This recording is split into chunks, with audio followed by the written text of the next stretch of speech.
Hey, what's up guys? Prodigy Games here, and today I'm bringing you my Magplar PvP build for the Deadlands patch. Um, like I said before, I've just been extremely busy lately with life and stuff, money and all that stuff. So, I decided not to make as many videos. Like, I know I used to do the golden and all that, and I stopped.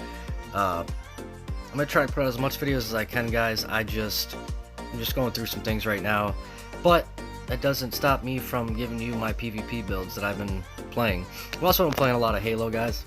Halo's pretty fun. If you haven't played it, Halo is awesome. But we're not here to talk about Halo. I'm here to show you my Magplar PvP build for the Deadlands patch. Now this build, guys, it's almost similar to my last build for the Waking Flame. Everything's balanced. You got good health, good decent sustain, good damage, good pen, good resistances. It's gnarly, guys. It's pretty gnarly. I like it. Like I said, you can change it any way you want, but I will show you what I run. Alright, guys? So without further ado, let's get into it.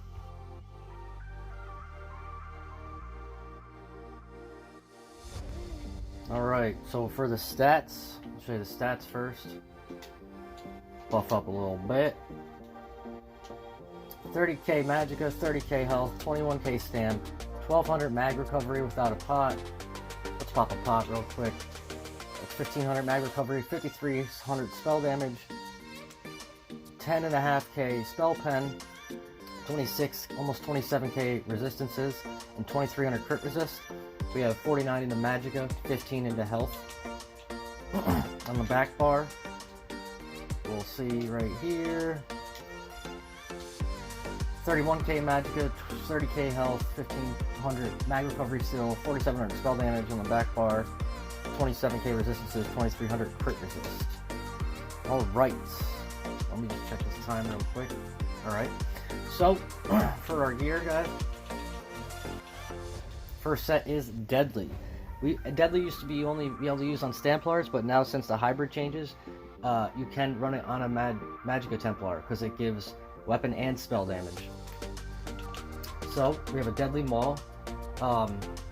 This life drain enchantment, it does help, but feel free to put whatever you want in there. Probably a shock damage glyph or a berserker glyph. Alright, I just haven't changed it yet. Maul for the penetration, guys. Deadly strikes. If you don't know by now, this is what it does. Increase the damage, your damage over time and channel abilities. So our jabs, Dawnbreaker, our execute. Alright. Sharpen. Back bar is willpower. Willpower, I chose willpower because I wanted extra magicka on the back bar. You could run potentates. I have it in powered. It gives me the extra healing. You could run it in defending and then change your champion point to the healing champion point instead of resilience. But I like my build more well-rounded, so just follow the build and you'll see. Willpower gives us a little bit of extra magic on the back bar, powered for 18% because we're wearing our other set, Heartland Conqueror. We have the Gaze of Sithis on this build, gives us 3200 health recovery, and 4k armor. This rounds out the build even more, guys. I know you can't block with the Gaze of Sithis, but we have a lot of healing on this build. We're very kitey, and so it works. I put a Tri-Enchant. I only have a magical one on here. Heartland Conqueror Heavy Chest, Tri-Enchant, Reinforced. Heartland Conqueror to double our traits, guys. That's how we have Sharpened at 6500. It gives us a lot of pen and then a lot of healing on the back bar. Or if you went defending, it'd give you a lot of tankiness in the back bar. We have Magma Incarnate Heavy Shoulders, guys. That's because we want a little bit of extra recovery. And we're wearing heavy just to make us a little bit more tanky. Deadly Belt. This should all be in pen though. Deadly Bracers. Heartland Conqueror Heavy Greaves. Should be Tri-Enchant also. And Deadly Medium Boots in pen. As for our jewelry, Heartland Conqueror's amulets and both Heartland Conqueror rings. 1 mag recovery and 2 spell damage. We needed this mag recovery or else we wouldn't have like any mag recovery on this build, guys. Trust me. Run it like this and you won't have a problem. When we do have a problem with sustain, we heavy attack on our back bar. That gives us a crap ton of magicka back. Also gives us major mending when we do that. So that's how we get our sustain, alright?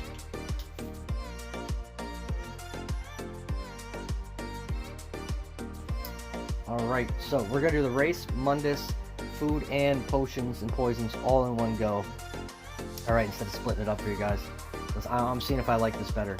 So, for our potions, we'll do potions first. Or we'll do food and potions. We're going to bewitch sugar skulls, just like last time. This gives us all of max stats, which we need. You could run Witch Mother through to give you a little bit more recovery, but you'd be lacking on stam. And the stam is really useful on this build. To kite, to break free. I love it. Alright. Our potions are tri-stat pots, although I am going to start running the movability pots with magicka and health, okay? That's your better choice so you don't get stunned as much. I notice it works better than tri-pots, but make sure you got them both slotted. Alright? Now, for our race in Mundus, we're Vampire Stage 3 for the Undeath passive. Our Mundus is the Atronach because we want that mag recovery, guys. Remember, we would have nothing for recovery if we didn't do this. And our race, and this is only because I'm too poor to afford it, but our race is Dark Elf, okay? We want the max mag and max stam, very helpful. Our flame resistance is also very helpful. Since we're a vampire, we take more flame damage, and there's a buttload of people running around on mag decays. So, yeah, it's really good. And then Ruination, giving us our weapon and spell damage.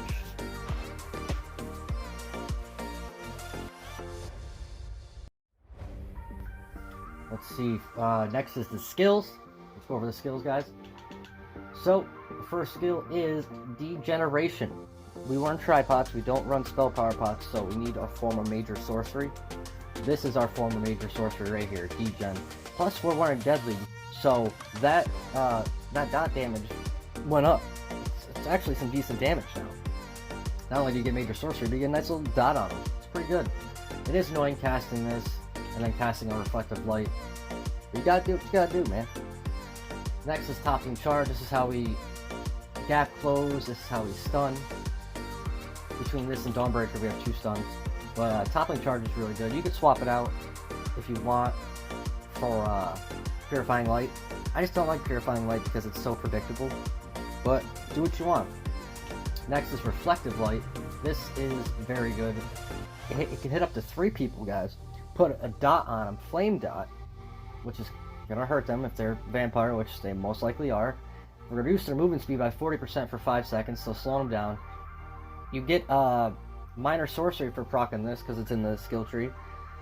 So more damage, dot, slow them down, and upon activation you get major prophecy, increasing our spell critical rating, so we're gonna hit some gnarly crits on our jabs. Very effective. Although it is annoying proccing this, then topple them in. You can mix it up a little bit, but I definitely suggest Degen, Reflective Light, then doing whatever you want. Puncturing Sweep is our spammable guy. Everyone knows this. This is the jabs. Hits hard, slows them down, and we heal for it. We're on a Magplar. Super effective. Radiant Glory is our execute. The most powerful execute in the game now. I chose this morph so I could heal. The other morph does like 20% more damage, but I'd rather heal for 20% of the damage inflicted. Because, you know, you're sticking your hands out there beaming someone and you're gonna die if you're low health. But with this, they think you're gonna die, but really you're healing while you're killing them. It's really effective. Then Dawnbreaker is our ultimate. Effective, stuns them if they don't have immunity. Does a crap ton of dot damage. It's really good. Plus, being on our bar, it ups our spell damage just by being there. So it's really effective. Back bar, we have Life Giver. This is the Restoration Staff ultimate. Super effective. Get you out of a lot of jams. Really good. I definitely recommend it because we are running a Resto back bar. Rapid Regen is one of our hots. Pop this. Heal your teammates. Heal yourself when you're, above 50%. Let's say above 60%, use this. Honor the Dead is our burst heal. Use this when you're like below 50%. So it can burst you right back up there. Nice, solid heal. Channel Focus for Major Resolve. Get Magicka over the duration. And if we stand in it, we get healed. But you can't always stand in it, alright? Because we'll be kiting a lot. Extended Ritual is our Purify and another hot. It's good. Don't worry about Plague Break. Plague Break does hurt, but it's mainly blowing up people that are already dead.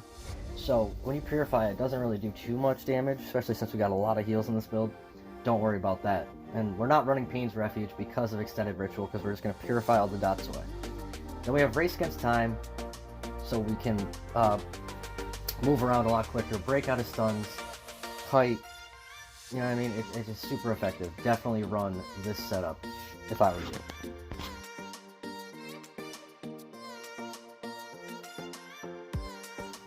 Next is the champion points.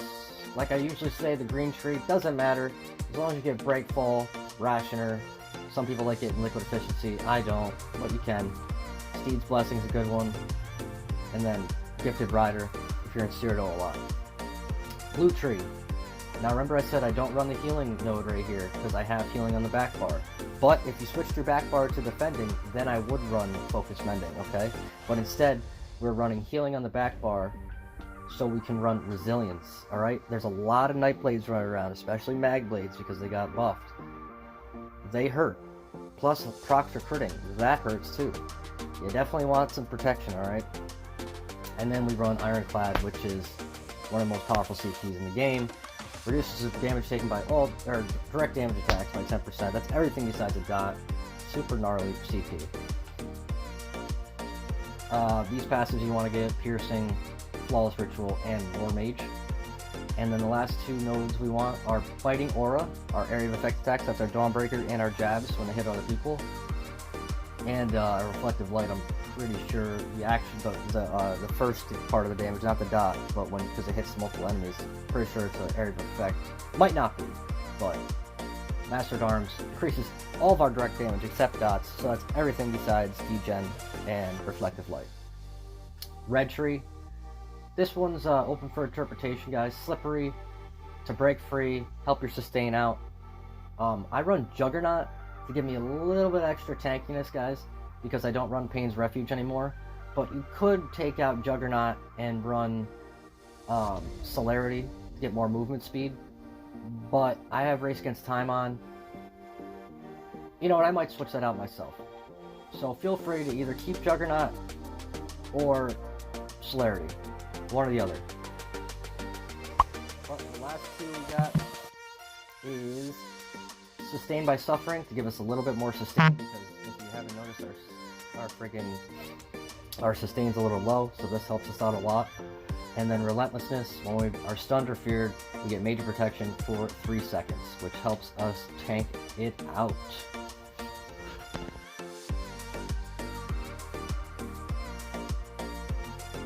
Last but not least is the rotation. I always do this for you guys. Sometimes I think you guys, it's just a waste of time, but actually people say they really like it, so I'm going to continue doing it. First, we'll go over the offensive rotation. Make sure your buffs are applied, your heals up. You want to proc, degen, Reflective Light, then topple in and jab them, and then execute them when they're dead. Or, you know, topple in and Dawnbreaker, then execute. That's just to get sustained back. But yeah, Reflective Light, as long as Reflective Light and degens on them, guys, you don't have to topple in. You can jab them, and then Dawnbreaker them. But topple in is such a good skill because it interrupts them and it stuns them, and you want to execute, right? Now the defensive, a little bit more tricky. Obviously, you want to throw your Purify down, stay in that so you can get Purified. Your Rapid Regen is going to put a hot on you. You're gonna heavy attack people to get your Magicka back when it's really low. But mainly, just like everything else, guys, race against time around, you know, pillars to break line of sight and keep your heals up, man. That's pretty much what you want to do. And Life Giver, pretty OP. Pop that when you're like really about to die. But yeah, just as long as you got your Purify, your Major Resolve up, and your Hots, you're just gonna kite. That's what you're gonna do, guys. You're gonna kite. Maybe turn around and, you know, we'll kite like this, and then turn around and topple in. Boop! Jab, Dawnbreaker, execute. Alright? Simple as that, boys and girls. But, thank you for joining me and watching my PvP, or my Magplar PvP build for the Deadlands. I hope you enjoyed it. like I said, this is how I like to build, this is how I play. Feel free to change anything, but it is a sick, nasty build, guys. But until next time, peace out.